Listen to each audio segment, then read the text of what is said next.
the Cadillac Celestiq. Who's talking about this? One of the Qs. I am. The Cadillac Celestiq is Cadillac's pinnacle model.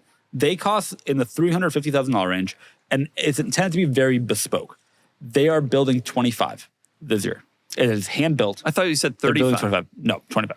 Oh, damn. It's a 20% decline from the previous number I heard. Rolling it back. They're building 25. There are a bunch of first drives. They brought out a bunch of journalists. There's to LA. first drives out with the Celestiq. And the reviews are incredibly positive. They're comparing sound isolation to the Rolls-Royce Spectre. It's an EV with more range than the Spectre. It looks striking. I actually think it looks great, but it certainly looks striking. They're making 25. They have not yet sold 25. They do not have pre-orders for 25 cars. Well, wait. Okay, so when you say they're making 25, they're making a larger production run. They are making 25. This year. Yeah. Maybe they'll make more, but it's going to be hand-built. It's going to be incredibly limited production, period.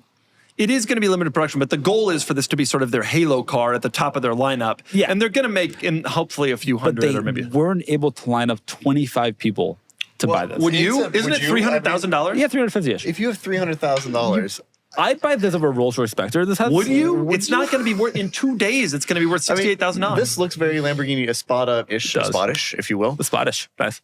That's a kind of niche. Right, thank you. That's nice.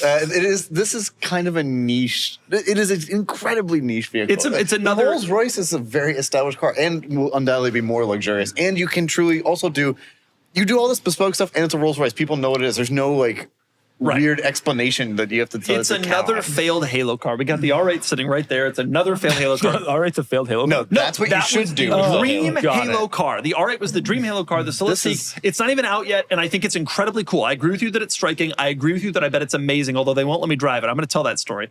But it is a failed Halo car because you will never see one. It's like the LFA. Ultimately, it will never have the desired effect they want it to have on the brand because you will never see one of these cars. Just sitting in a showroom collecting dust. Aren't you glad they built it, though? Not really. They haven't built any of their other concepts. They should have so clearly been doing a G-Wagon or been doing a Cien or something like that. Can I tell my Cadillac story? Of course, yes. Please. Okay, I got 2 stories about Cadillac. Cadillac there are most of the brands I'm in pretty constant contact with, the auto brands, not Cadillac. I can't get anybody at Cadillac to talk to me, okay? So I've been asking for an Escalade IQ to review for weeks and weeks, and going out of town, I was just gonna borrow one from a dealer. And finally they were like, we got one for you, even though it's been out for 6 months, fine. They do the Celestiq first drives, and I'm not on the list to go to the, I wanted to review this car desperately, and no interest in getting me involved. They get Leno involved, okay?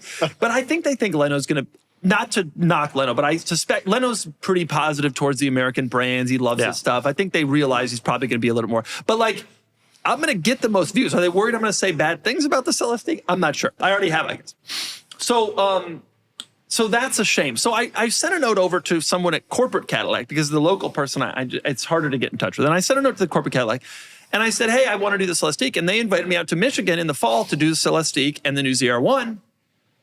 And then I said, by the way, while I got you, I said, I'd love to do a video with the Cien. Do you want to pull up the Cien? While I've got you. So the Cadillac Cien was a concept supercar they made back in the day. Yep. And they made one of them, and it was unveiled at the 2002 Detroit Auto Show. Man, they were way ahead of R8. They could have killed with this car. Really could have. And man, did that turn into their whole design language for the XLR. And 7.5 liter North Star V12. So I said, we've talked about the car on the show before. And so I said to Cadillac, I said, hey, well, I got you. The Cien had been on display for the last 6 months or so at the Peterson Museum in LA. And I said, since we're talking, do you think I could do a video with the Cien? And they said, yeah, you could. And I said, by the way, would you be willing to sell the Cien to me? And I was kind of hoping they would say yes, because automakers in the past have sold their concept cars to people who were willing to be good stewards of them and show them at events and show them in public. The car is irrelevant to Cadillac today. I mean, their next product portfolio is electric. They're not making a it's not really a thing, right? And I thought, hey, maybe this would be my opportunity. And they specifically said the following. Unfortunately, the Cien is not for sale. You are not even the first person this year to ask about purchasing it.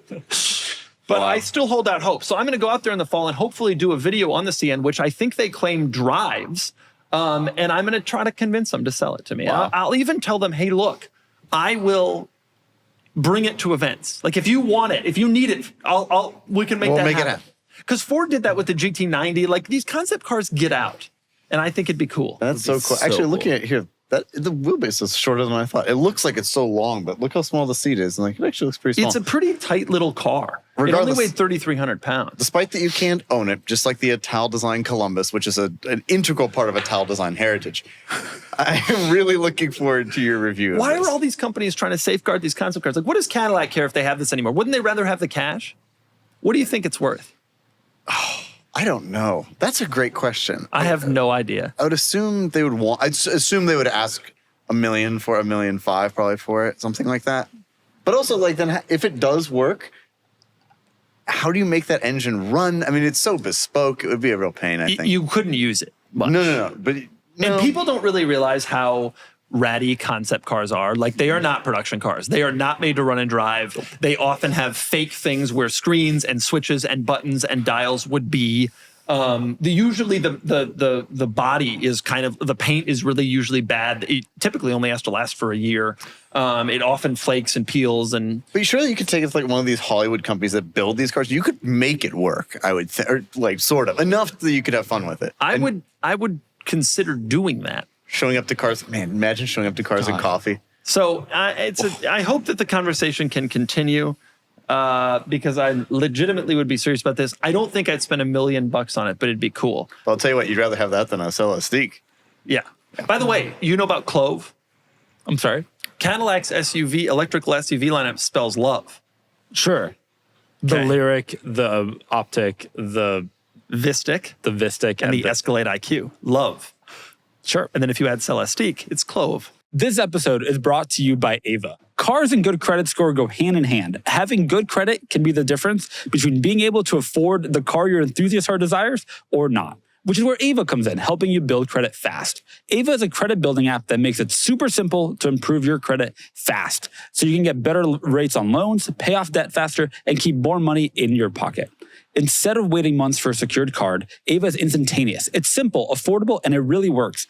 Most members see their credit go up in less than a week. Hello, F40. Ava reports your on-time payments to all major credit bureaus every day to help you build positive credit history quickly. The longer you stick with Ava, the higher your score can go. Joining Ava gives you access to all of Ava's credit building tools, starting at just $6 per month.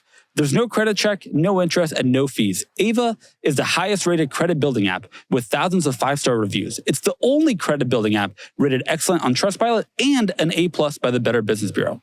Don't let your credit hold you back another day. Grow your credit score fast with Ava. Download the Ava app, spelled AVA, today. And when you join using my promo code CARPOD, you'll get your first month free. This offer is only for my listeners. Get the Ava app and use promo code CARPOD, CARPOD, to get your first month free. That's promo code CARPOD. Thanks to Ava, and now go get yourself good credit.